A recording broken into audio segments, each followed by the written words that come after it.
ओम शांति। अॼु ॾींहुं मिले तारीख़ 17/4/2025। अॼु मिठा मिठा बाप दादा चवनि था मीठे मीठे ॿार, ये रूहानी हॉस्पिटल तव्हांखे अधु कलाक जे लाइ एवर हेल्दी ठाहिण वारी आहे। हिते तव्हां देही अभिमानी थी करे वियो। प्रश्न: धंधो आदि कंदे बि कहिड़ो डायरेक्शन बुद्धि में यादि करणु रहणो खपे? उत्तर: बाप जो डायरेक्शन आहे तव्हां कंहिं साकार व आकार खे यादि न करो। हिकु बाप जी यादि में रहो त विक्रम विनाश थी वेंदा। हिन में कोई इहे न चई सघंदो आहे कि फ़ुर्सत न आहे। सभु कुझु कंदे बि यादि में रही सघंदा आहियो न। ओम शांति। मीठे मीठे रूहानी ॿारनि प्रति बाबा अॼु असांखे गुड मॉर्निंग चवनि था। गुड मॉर्निंग खां पोइ ॿारनि खे चइबो आहे बाप खे यादि करो। सॾु बि कंदा आहिनि न, हे पतित पावन अची करे पावन ठाहियो। त बाप पहिरियों ई चईंदा आहिनि रूहानी बाप खे यादि करो। रूहानी बाप त सभिनि जो हिकु ई आहे न। फादर खे कॾहिं सर्वव्यापी न मञिबो आहे न। त जेतिरो थी सघे ॿार पहिरियों बाप खे यादि करो। कोई बि साकार व आकार खे यादि न करिणो आहे सिवाय हिकु बाप जी। इहे त बिल्कुलु ई सहज आहे न। मनुष्य चईंदा आहिनि असां बिजी रहंदा आहियूं, फ़ुर्सत न आहे, परंतु इन में त फ़ुर्सत सदैव आहे न। बाबा युक्ति बतलाईंदा आहिनि, इहे बि ॼाणंदा आहियो बाप खे यादि करण सां ई असांजा पाप भस्म थी वेंदा।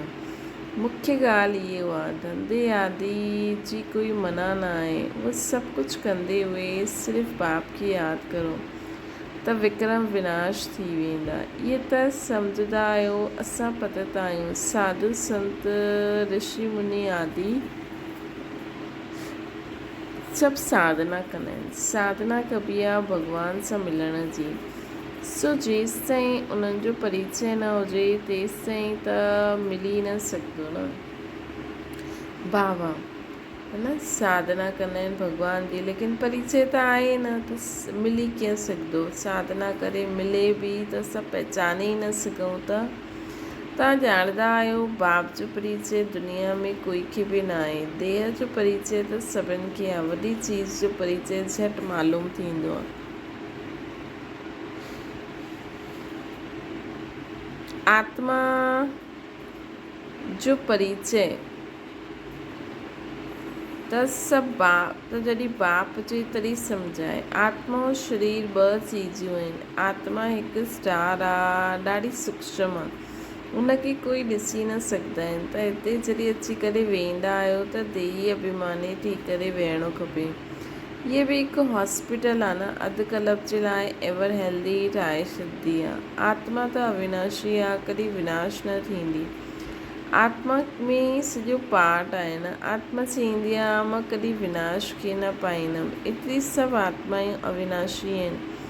शरीर सभिनि जो विनाशी आहे। हाणे तव्हांजी बुद्धि में इहो वेठो आहे कि असां आत्मायूं अविनाशी आहियूं,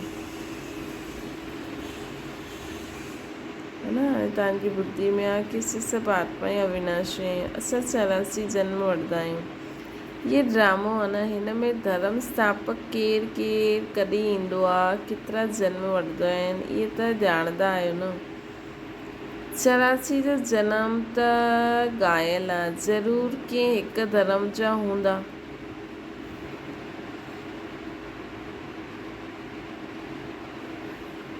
बाबा चवनि था कि असां 84 जन्म वठंदा आहियूं। इहे ड्रामो आहे न। हिन में धर्म स्थापक केरु ईंदा आहिनि, केतिरा जन्म वठंदा आहिनि, इहे त ॼाणंदा आहियो न। 84 जन्मनि त ॻायल आहिनि, ज़रूरु कंहिं हिकु धर्म जा हूंदा।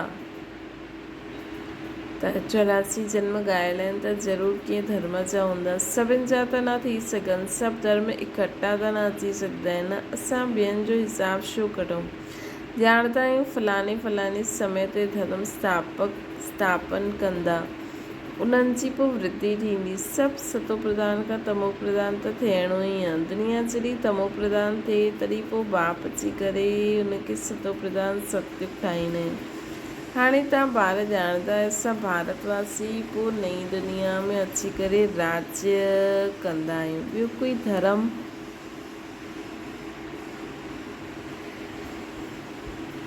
कोई धर्म न हूंदो आहे जॾहिं असां राज्य कंदा आहियूं। तव्हां ॿारनि में बि जंहिंखे उच मर्तबो वठिणो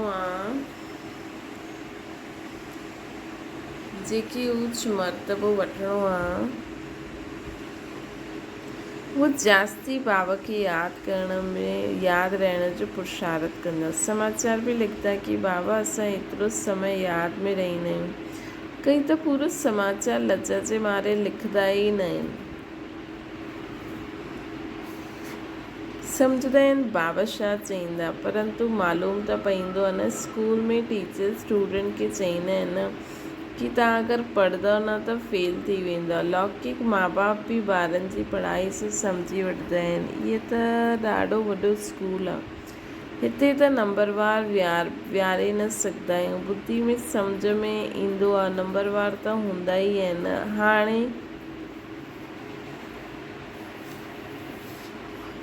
हाणे बाप सुठे ॿारनि खे किथे मोकिले छॾंदा आहिनि।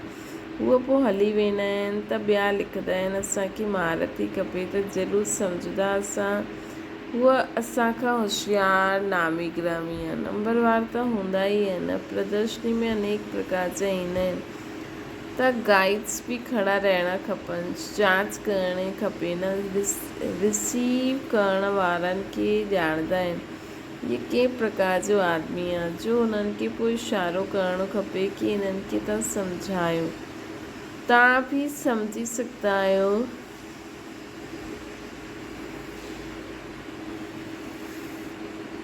First grade, second grade, third grade सभु आहिनि। हुते त सभिनि जी सर्विस करणी आहे। कोई वॾो आदमी आहे त ज़रूरु वॾे आदमी जी ख़ातिरी त सभु कंदा। इहे बि क़ाइदो आहे न। बाप अथवा टीचर ॿारनि जी क्लास में महिमा कंदा आहिनि। इहा बि सभिनि खां वॾी ख़ातिरी आहे। बाप अथवा टीचर ॿारनि जी क्लास में महिमा कंदा आहिनि। इहे बि सभिनि खां वॾी ख़ातिरी आहे।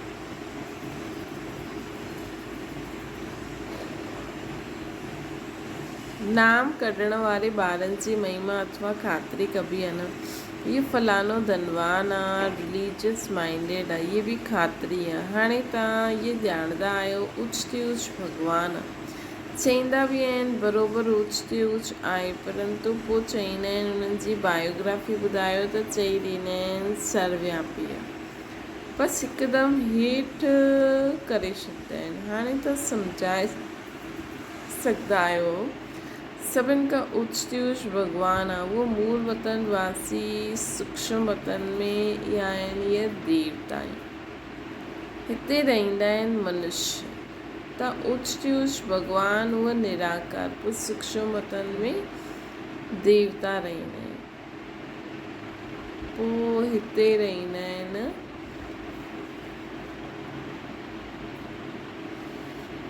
साकारी मनुष्य। हिते तव्हां ॼाणंदा आहियो असांजो हीरे मिसल हुआसीं सो पोइ कौड़ी मिसल ठही विया आहियूं। पोइ भॻवान खे पाण खां बि जास्ती हेठि खणी विया आहिनि। कण कण में चई छॾियो अथनि। पहचानंदा ई न आहिनि। तव्हां भारतवासियुनि खे बि पहचान मिलंदी आहे। पोइ पहचान कम थी वेंदी आहे। हाणे तव्हां बाप जी पहचान सभिनि खे ॾींदा आहियो। ढेरनि खे बाप जी पहचान मिलंदी आहे। तव्हांजो मुख्य चित्र आहे ई त्रिमूर्ति गोलो चाड़। इन में केतिरी रोशनी आहे न। इहे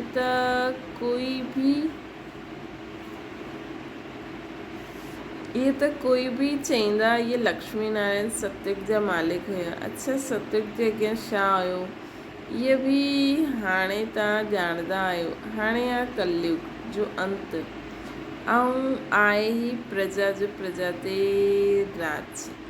हाणे राजा ई त आहे न। केतिरो फ़र्क़ु आहे न। सतयुग जे आदि में राजायूं हुया। पोइ कलयुग में बि राजायूं आहिनि। भले कोई उहो पावन न आहिनि परंतु कोई पैसा ॾेई करे बि टाइटल वठी वठंदा आहिनि। महाराजा त कोई आहे न, टाइटल ख़रीदे वठंदा आहिनि। जीअं पटियाला जो महाराजा, जोधपुर, बीकानेर नाम वठी वठंदा आहिनि। इहे नाम अविनाशी हलंदो ईंदो आहे। पहिरियों पवित्र महाराजा हुया, हाणे अपवित्र महाराजा आहिनि। राजा महाराजा अक्षर हलियल ई आहे। इन लक्ष्मी नारायण जे लाइ चईंदासीं, इहे लक्ष्मी नारायण जा सतयुग जा मालिक हुया। कीअं राज्य वरितो, कीअं राज्य कयो। हाणे तव्हां ॼाणंदा आहियो राजे जी स्थापना कीअं थींदी आहे न। बाप चईंदा आहिनि मां तव्हांखे हाणे पढ़ाईंदो आहियां 21 जन्मनि जे लाइ। इहे त पढ़ी करे हिन जन्म में ई बैरिस्टर आदि ठहींदा, लेकिन असांखे त 21 जन्मनि जे लाइ हाणे बाबा असांखे पढ़ाइनि था। तव्हां हाणे पढ़ी करे भविष्य महाराजा महारानी ठहींदा आहियो। ड्रामा प्लान अनुसार नई दुनिया जी स्थापना थिए थी। हाणे आहे पुराणी दुनिया। भले केतिरा बि सुठा सुठा वॾा महल आहिनि, परंतु हीरे जवाहरातनि जा महल त ठाहिण जी कोई में ताक़त ई न आहे। सतयुग में इहे सभु हीरे जवाहरातनि जा महल है न। सतयुग में बाबा चवनि था कि हाणे भले केतिरा बि सुठा सुठा वॾा महल आहिनि, लेकिन हीरे जवाहरातनि जा महल त न ठही सघंदा। कोई जी ताक़त न आहे। सतयुग में हीरे जवाहरातनि जा महल ठाहिण में कोई देरी न लॻंदी आहे। हिते बि अर्थक्वेक आदि थींदी आहे त ॾाढा कारीगर लॻाए छॾंदा आहिनि। 1-2 वर्ष में सॼो शहर खड़ो करे छॾंदा आहिनि। नई दिल्ली ठाहिण में केतिरो समय लॻियो, 8-10 वर्ष लॻिया। परंतु हितां जी लेबर ऐं हुतां जे लेबरर्स में त फ़र्क़ु हूंदो न। अॼुकल्ह कोई बाबा असांखे चवनि था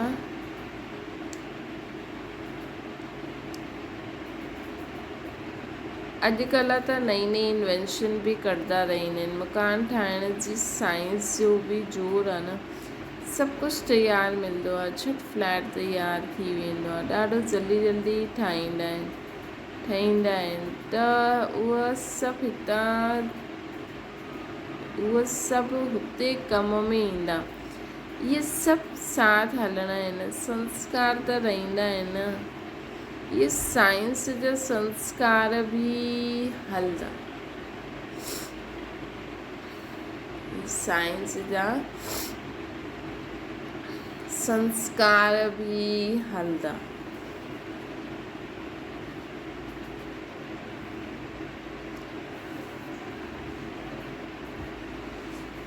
हा त हाणे बाप ॿारनि खे सम्झाईंदा रहंदा आहिनि पावन ठहिणो आहे त बाप खे यादि करो। बाप बि गुड मॉर्निंग करे पोइ शिक्षा ॾींदा आहिनि। ॿार बाप जी यादि में वियो। हलंदे फिरदे बाप खे यादि करो। सॼी जन्मांतर जो सिर ते बोझो आहे न। सीढ़ी उतरदे 84 जन्म वठंदा आहिनि। हाणे पोइ हिकु जनम में चढ़ती कला थींदी आहे। जेतिरो बाप खे यादि कंदा रहंदा ओतिरो ख़ुशी बि जास्ती थींदी वेंदी। बाप जी यादि सां ख़ुशी बि जास्ती थींदी, ताक़त बि मिलंदी। ॾाढा ॿार आहिनि जंहिंखे अॻियां नंबर में रखिबो आहे, परंतु यादि में बिल्कुलु न रहंदा आहिनि। भले ज्ञान में तिखा आहिनि, परंतु यादि जी यात्रा न। बाप त ॿारनि जी महिमा कंदा आहिनि।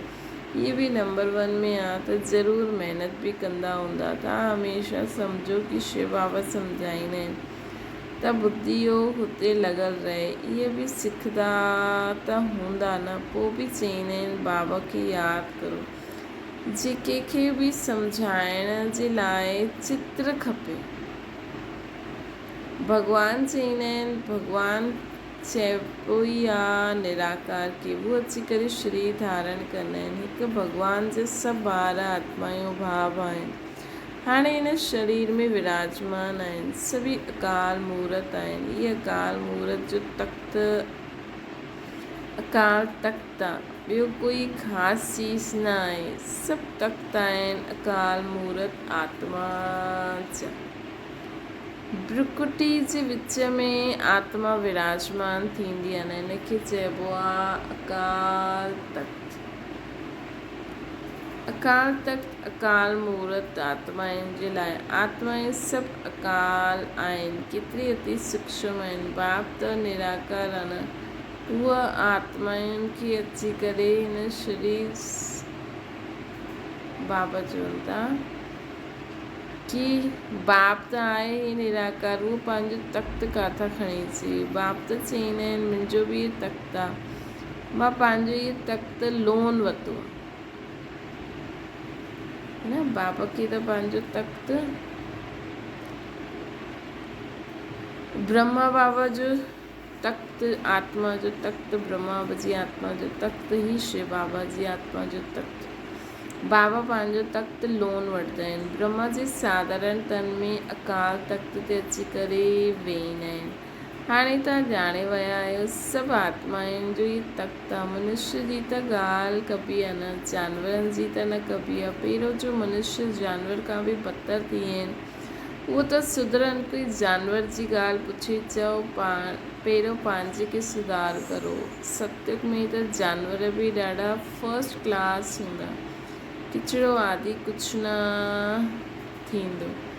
किंग जे महल में कबूतर आदि जो किचिड़ो न आहे, हुजे त दंड मिली वञे, छोकी हुते त दंड ॾियणो ई न आहे त कंदा ई न आहिनि। जरा बि किचिड़ो न थींदो आहे, हुते ॾाढी फर्स्ट ख़बरदारी रहंदी आहे, पहिरें ते रहंदा आहिनि। कॾहिं कोई जानवर आदि अंदरि घुसी न सघे, ॾाढी सफ़ाई रहंदी आहे। लक्ष्मी नारायण जे अंदरि मंदरनि में बि केतिरी सफ़ाई रहंदी आहे। शंकर पार्वती जे मंदरनि में कबूतर बि ॾेखारींदा आहिनि त वाह ज़रूरु मंदर खे बि ख़राबु कंदा हूंदा। शास्त्र में त ॾाढी दंत कथायूं लिखी छॾी अथनि।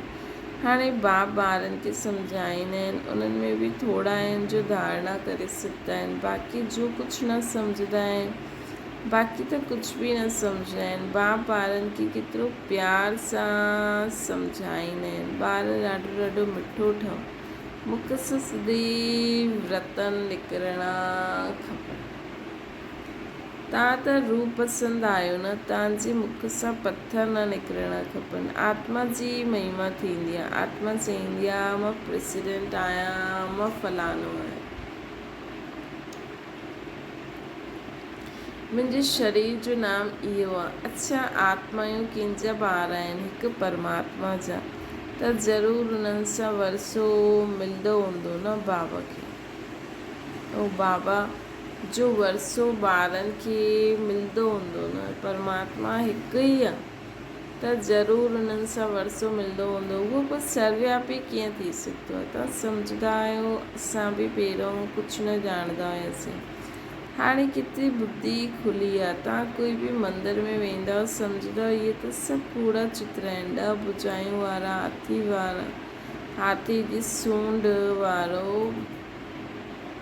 बाबा असांखे चवनि था कि असांखे पंहिंजे जीवन में अगरि असां काॾे वञूं मंदर आदि त सोचंदासीं सभु चित्र त कूड़ा आहिनि। ये सभु भक्ति मार्ग जी सामग्री आहे। वास्तव में भक्ति थियणी खपे हिकु शिव बाबा जी, जो सभिनि जो सदगति दाता आहे। तव्हांजी बुद्धि में आहे इहे लक्ष्मी नारायण बि 84 जन्म वठंदा आहिनि, पोइ उचते उच बाप ई अची करे सभिनि खे सदगति ॾींदा आहिनि। उन्हनि में बि वॾो कोई आहे न, उन्हनि खां वॾो कोई आहे ई न। शिव बाबा खां वॾो हिन दुनिया में कोई आहे ई न। ये ज्ञान जी ॻाल्हियूं तव्हां में बि नंबरवार धारण करे सघंदा आहिनि। धारणा न करे सघंदा त बाक़ी छा कमु हुजनि। कई त अंधनि जी लाठी ठहिण जे बदिले ख़ुदि ई अंधा थी वञनि। गऊ जो दूध न ॾींदी आहे त हुनखे पिंजरे में रखंदा आहिनि। इहे बि ज्ञान जो दूध न ॾेई सघंदा आहिनि। ॾाढा आहिनि जो कुझु पुरुषार्थ कंदा ई न आहिनि, सम्झंदा ई न आहिनि कि असां कुझु त कंहिंजो कल्याण करूं, पंहिंजी तक़दीर जो ख़्यालात ई न कंदा आहिनि। बसि जो कुझु मिलियो सो सुठो। त बाप चईंदा आहिनि इन्हनि जी तक़दीर में ई न आहे।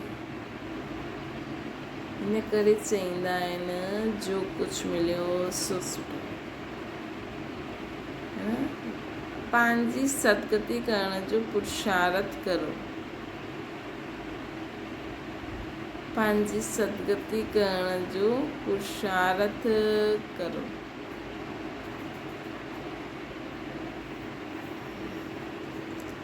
बाबा चईंदा आहिनि देही अभिमानी ठहिणो आहे। बाप केतिरो ऊच ते ऊच आहे ऐं ईंदा ॾिसो कहिड़ी पतित दुनिया में, पतित शरीर में। उन्हनि खे सॾे बि कंदा आहिनि पतित दुनिया में। श्री रावण बिल्कुलु ही भ्रष्ट करे ॾींदो आहे, तॾहिं बाप अची करे असां सभिनि खे श्रेष्ठ ठाहींदा आहिनि, श्रेष्ठ ठाहींदा आहिनि। जो कुझु पुरुषार्थ कंदा आहिनि उहे राजा रानी ठही वेंदा आहिनि। जो पुरुषार्थ कंदा आहिनि उहे राजा रानी ठही वेंदा आहिनि। जो पुरुषार्थ न कंदा उहे ग़रीब ठही वेंदा आहिनि। तक़दीर में न आहे त तदबीर करे न सघे, मतिलबु पुरुषार्थ करे न सघे। कोई त ॾाढो सुठो तक़दीर ठाहे वठंदा आहिनि। हर हिक खे पंहिंजे खे ॾिसणु खपे कि असां छा सर्विस कंदा आहियूं। अच्छा, मीठी मीठी सिकियल जे ॿारनि प्रति माता पिता बाप दादा जो यादि प्यार ऐं गुड मॉर्निंग। रूहानी बाप जी सभिनि रूहानी ॿारनि खे नमस्ते। असांजी बि रूहानी माता पिता बाप दादा खे यादि प्यार गुड मॉर्निंग ऐं नमस्ते। धारणा जे लाइ मुख्य सार रूप सन ठही मुख सां सदैव रतन कढणो खपे। ॾाढो ॾाढो मिठो ठहिणो आहे। कॾहिं बि पथर अर्थात खूब वचन न निकिरणा खपनि। ॿियो आहे ज्ञान योग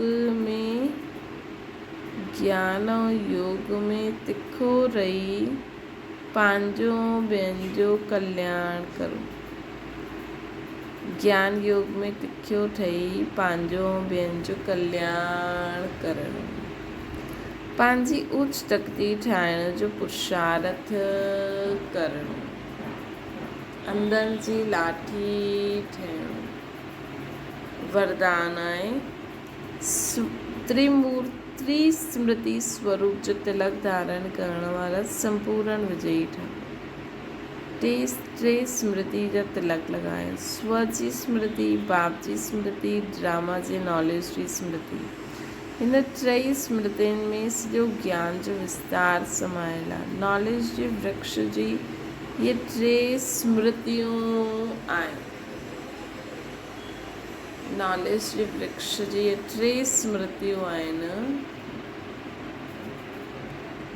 जीअं वृक्ष जो पहिरियों बीज हूंदो आहे, उन बीज द्वारा 2 पत्ता निकिरंदा आहिनि, पोइ वृक्ष जो विस्तार थींदो आहे।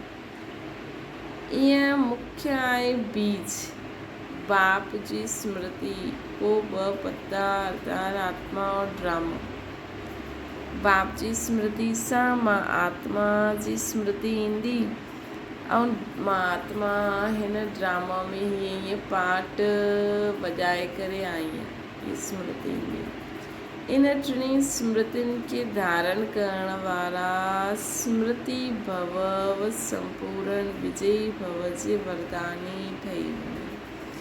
अगरि असांखे 3 स्मृति रहंदी आहिनि त असां स्मृति भव व संपूर्ण विजयी भव जे वरदानी थी वेंदा। स्लोगन आहे प्राप्तियुनि खे सदा साम्हूं रखो त कमज़ोरी सहज ई समाप्त थी वेंदी।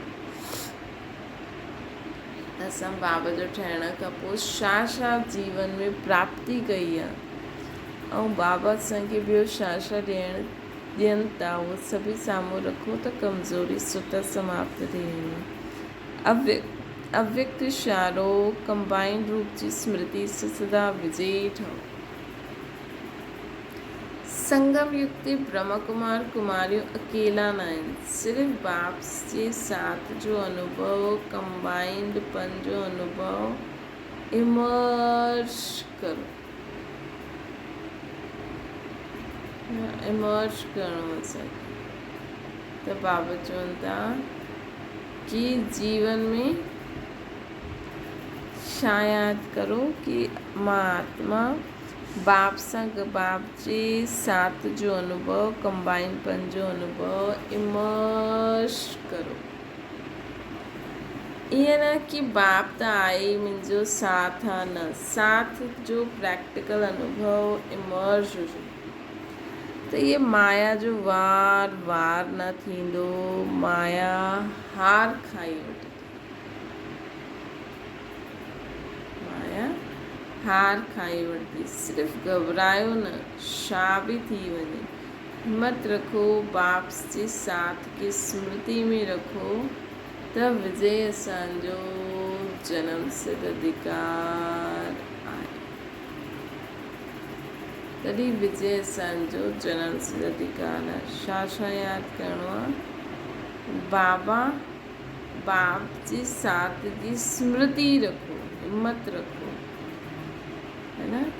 ईअं न सोचो छा थींदो, कीअं थींदो, न, सिर्फ़ु घबरायो न, त विजय असांजो जनम सिद्ध अधिकार थी वेंदो। अच्छा, ओम शांति।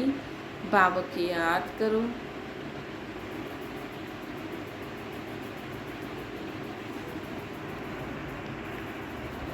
बाबा असांखे मुख्य ॻाल्हि चई कि असांखे हाणे अंदरि जी लाठी ठहिणो आहे। ज्ञान योग में तिखा ठहो, मुख सां सदैव ज्ञान रत्न कढो। मां आत्मा, बाबा ऐं ड्रामा, ये टई स्मृतियुनि जो तिलक सदा लॻो रहे। बाप जे साथ जो सदा स्मृति रखो, इमर्ज रूप में, त विजय असांजो जनम सिद्ध अधिकार आहे। बाबा खे यादि करे पंहिंजी आत्मा खे सर्व गुण, सर्व शक्ति, सर्व ज्ञान सां संपन्न ठाहियो, प्योर ठाहियो। अच्छा, ओम शांति।